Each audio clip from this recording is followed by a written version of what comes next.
Olá, saudações, sejam bem-vindas, sejam bem-vindos. Vamos continuar então falando do Tibete, né? Lá o topo do mundo, as papoulas vermelhas, que vai falar então do Tibete de 100 anos atrás, né? Vamos voltar aqui um século no tempo, porque vai falar da época justamente ali antes, né? Antes da Guerra Civil dos chineses, né? Que aí vai ser a vitória do maoísmo, o Partido Comunista Chinês. Mas aqui é antes, então é antes quando tinha uma certa independência ali, né, na região, que foi de 1912 a 1949. E a história do Tibete muda dos anos 50, né, justamente porque o Tibete vai ser anexado como província e o Dalai Lama, que é um dos chefes assim, de uma das escolas, a gente vai ver que tem várias escolas, né, ou seitas do budismo tibetano.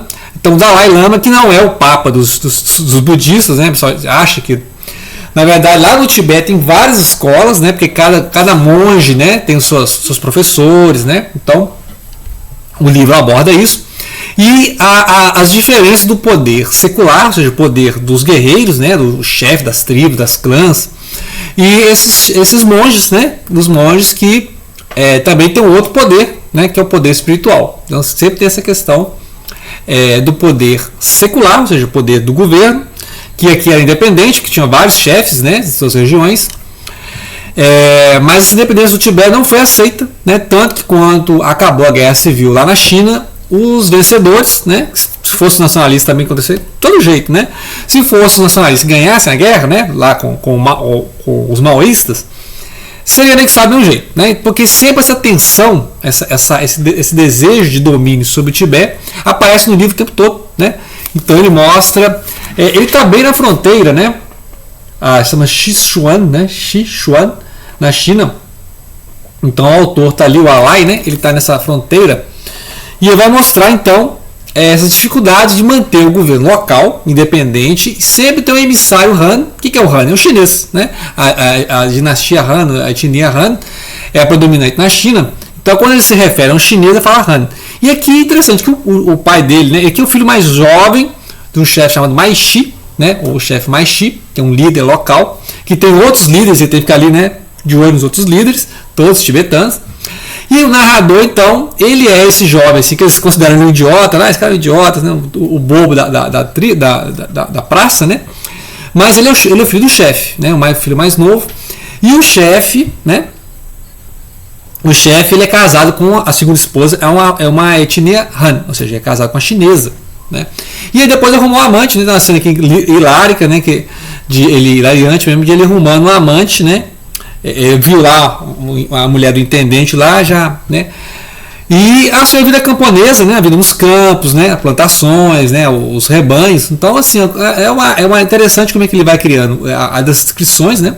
E é um tom assim de uma pessoa mais amadurecida, lembrando os tempos de criança, né? Porque tem umas coisas assim que, sabe, a criança não pensa assim. Mas ele conta como se, nossa, não sabia que os adultos agiam assim, né? Então fica aparecendo aqueles livros lá do Mark Twain, né? Do Tolstói e tal. Que é você ver como os adultos agem pelo olhar das crianças, né? Então aqui um jovem, uma criança contando essas coisas, né? Como é que o pai, né? O chefe mais chique, trai a mãe, né, que é a segunda esposa, agora tem a terceira esposa, né, as rivalidades entre os chefes locais, né, e aqui acontece que um dos emissários Han, né, da China, vai pedir que ele plante papoulas, né, as papoulas vermelhas. Então vai ser uma plantação de papoulas e aí, obviamente, que vai entrar prata, vai entrar dinheiro, né, muito dinheiro, porque agora aí vai ter rivalidades, né? Porque, olha, por que vocês estão, né, abrindo espaço no campo para plantar papoulas, que não é comestível, não é cereal, não é trigo, não é milho, né? Não é comida. Então eles não entendem que ele vai vender, eles vão vender. Tanto é que lá as partes, né, os porões da casa vão ser convertidos em depósitos de prata, né? Podemos dizer assim, porque vai entrar dinheiro. E essa papoula depois vai ser vendida, né? Ópio, né? A criação do ópio, a produção do ópio, né? Do ópio. Também o Afeganistão, né? O Afeganistão tem essa. E teve lá as guerras do ópio na China, já sabe, né? Século XIX. Então, esse aqui é um período, a história mais ou menos ali nos anos 20 e 30, porque logo em seguida, nos anos 40, não haverá mais a independência, entre aspas, do Tibete, né? Porque toda essa pressão, que era, assim, digamos, diplomática, né? Dinheiro, né? com os líderes seculares, os guerreiros, né? Tinha um exército, cada um desses chefes feudais tinha os seus guerreiros, né? A sua segurança. Mas aí depois, com a entrada do exército chinês, que a gente vai ver no outro livro de leitura aqui, que eu vou ler em paralelo, o exército chinês vai dominar a região e aí vai ser, realmente, vai acabar com o feudalismo, né? Então, o Tibete passou do feudalismo para o socialismo, né? Assim, não teve capitalismo, foi assim. Então, foi um choque total para a região, né? Tanto que o Dalai Lama se exilou, né? Foi para a Índia, é um governo no exílio. Então a situação do Tibete era uma quase teocracia, né? Porque aqui você vê o poder dos monges, né? Essas várias escolas ou seitas de monges. Então o Dalai Lama é uma dessas, né? É o Gelugpa, né? Gelugpa, que é de Lhasa, que é a capital. Aqui está na fronteira. Eles estão ali na fronteira, mais, né? Norte, oeste ali. Nessa região alta mesmo, na região alta, assim, você pode ver pela ilustração assim, né? Então é uma área que qualquer pedaço de terra ali é usado para alimentação, né? Plantar alimentação. Então os outros líderes acham absurdo, né? Ele plantar algo que não é comestível, essa papoula. Então, de início né? Ele tem que ir pela força, né? Inclusive quem discordava dele é morto, né? Arruma um jeito de matar, vai eliminando quem se recusa a plantar papoulas, né?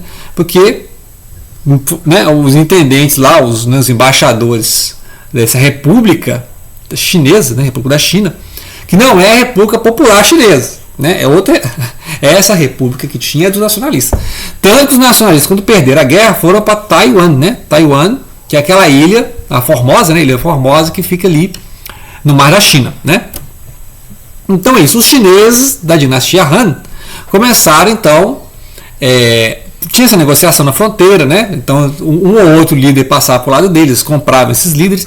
Depois a dinastia Han, quando foi para o maoísmo foi vencedor, eles anexaram, né, o Tibete. Muito bem.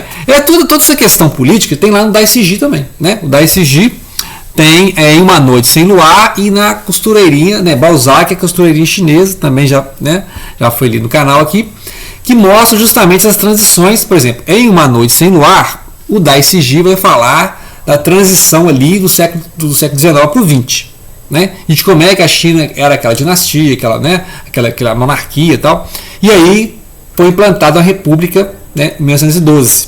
E aí a gente viu o filme, tem um filme, né, do Último Imperador, né, que era um menino, uma criança ainda, né?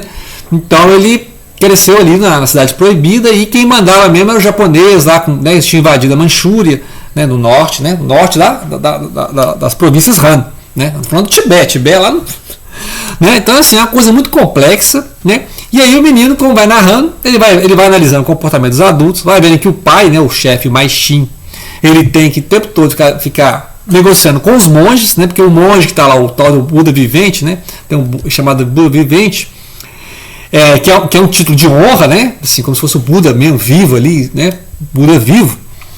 Ele não queria que esse fosse o chefe, que um outro irmão, né, dessa família fosse o chefe, não, né, aí vai ter essas questões. Então já tem esse atrito aí do poder secular, que tem um exército, que tem a arma, que tem o dinheiro, e os monges que vivem esperando. Alguns monges não trabalham, certo? Os monges esperam que as esmolas das pessoas e esperam que esses líderes, né, que tem o dinheiro, que tem o feudo, façam doações generosas para os templos, né? Então, quando, por exemplo, um dos chefes ele decide que a casa dele vai ter um anexo lá para ter um templo, né? Então é um lugar de oração.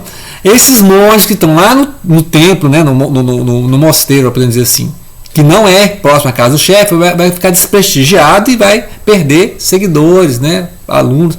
E aí as pessoas vão passar a frequentar perto da casa grande lá do chefe, né? Então é interessante como é que o feudalismo é igual em todo lugar, né?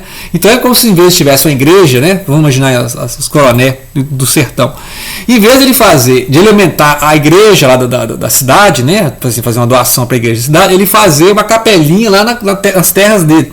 Então imagina, o cara faz umas capelinhas na terra dele, e aí as pessoas passam a ir frequentar essa capelinha em vez de ir lá na matriz do centro da cidade, né, que ele poderia pagar lá um conserto, uma ampliação. Então é mais ou menos isso, né? Então em todo lugar tem esse atrito, né, do poder secular e do poder religioso, que aqui no caso é o Tibete, nós estamos falando do budismo tibetano, né?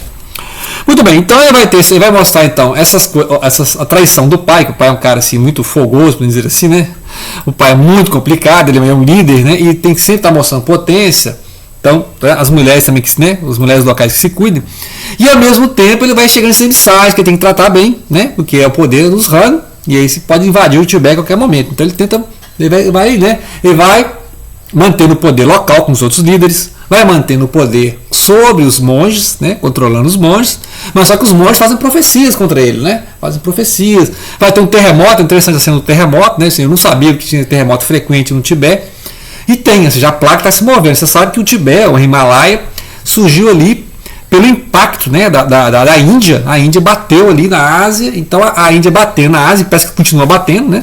Porque vai levantando a cadeia de montanhas, né? A ideia é que a Índia despregou ali, bateu na placa da Ásia e está empurrando as montanhas, então, porque ali, né, o Everest, etc. Muito bem, então ele vai contar nessa época, e aí na parte 3 aqui tem até missionário. Então o pai aqui, o chefe Maishi, o líder Maishi, está preocupado lá com os monges, nas várias escolas dos monges, chega lá, sou da escola tal, né? A escola Gelúpica, né? De lança, chega lá um dos emissários do Dalai Lama, e aí chega um missionário inglês, né? Assim, para ajudar mais a coisa. Aí chega um missionário inglês, um tal de Charles, que vai começar a pregar Jesus, né? Então ele fica assim, né? Né? Eles não têm ideia de Jesus, do Império Romano. Então a coisa como é que é interessante. Lembrar que o budismo já é uma coisa não tibetana, né? O budismo veio da Índia, ele fala aqui, né? Aí fala da Índia, eles estão ali entre a Índia e a China. E ele fala assim, ó, na verdade, né, esses lamas, né, esses sacerdotes, esses geshes, né, esses monges que vivem ali e que implantaram o budismo, não só a cultura nativa, né, que tem a Bon é a religião antiga, né? Tanto é que pratica o Bonpo. E aí é uma linguagem mais xamânica, né? Um animismo, né? Assim, é um culto. Então, e aí esse culto foi mesclando com o budismo. Então o budismo tibetano é diferente, né? Esse budismo tibetano é diferente do budismo na China, na Coreia, no Japão, que lá no Japão é o shintoísmo, né? Então lá misturou budismo e shintoísmo, vivem, né, lado a lado. Aí você tem aquelas religiões do budismo do sudeste asiático, né, as religiões que misturaram com o budismo.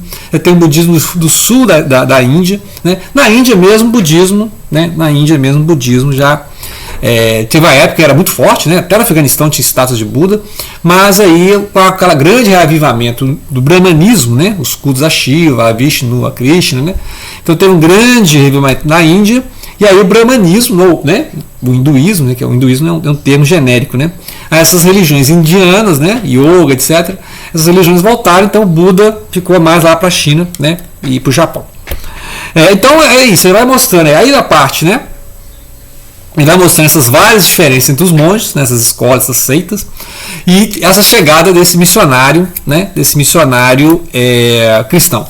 E ao mesmo tempo a colheita das papoulas, né, a grana chegando, né, a prata, como é que fala, prata, o dinheiro chegando, né, e aí esse chefe Maishi vai ficar mais importante. Só que a gente sabe que não vai dar muito certo, porque, como a gente vai ver aqui no outro livro, a gente vai falar em breve, o reino, né, do Tom Martin, que não é um tibetano, mas fala do Tibete, e vai ser mais ou menos onde essa história vai, que é a hora em que realmente o exército chinês, maoísta, né, comunista, vai invadir e vai anexar a província, né? Então, ou seja, o curto período de independência que o Tibete teve no século XX, né, de 12 a 49, breve período, né, ele ficou ali administrando, né, ou seja, como unificar essas lideranças feudais, né, esses líderes feudais, cada uma a sua casa grande. Ao mesmo tempo, essas várias escolas de monges, né, que estão ali, e não é o centro do Tibete, né? Tibete é Lhasa, né? Lhasa, estava lá o Dalai Lama antes do exílio, né, as dinastias de Dalai Lama. E eles têm uma das escolas, né, então eles estão ali no meio caminho entre a China e a Índia, né, e o centro do Tibete. Né? O Tibete é imenso, né? Coisa impressionante. Então eles estão na cultura de fronteira, e aqui toda essa região do Tibete vai ser anexada, né? Então aqui já o que vai acontecer? Com o domínio do maoísta vai acabar então a teocracia, né? Quer dizer, o poder dos monges, e também esses líderes locais, né? Então esses líderes feudais também, né? Ou seja, vai ser tudo indicado comissários políticos pelos chineses. A gente vai ver então as diferenças, né, dos dois livros. Esse aqui é muito mais literário, esse aqui é mais mais ação, né? Mais policial, investigação. A gente vai ver. É diferente, né? É o mesmo teatro, é o mesmo cenário, mas a linguagem é totalmente diferente, né? Então a gente tem aqui uma coisa muito mais psicológica, né? Assim, mais trabalho a literatura, e esse aqui é mais policial, né? Mas os dois são importantes, né? Para conhecer a cultura do topo do mundo, ok? Então, grato pela atenção, não deixem de compartilhar.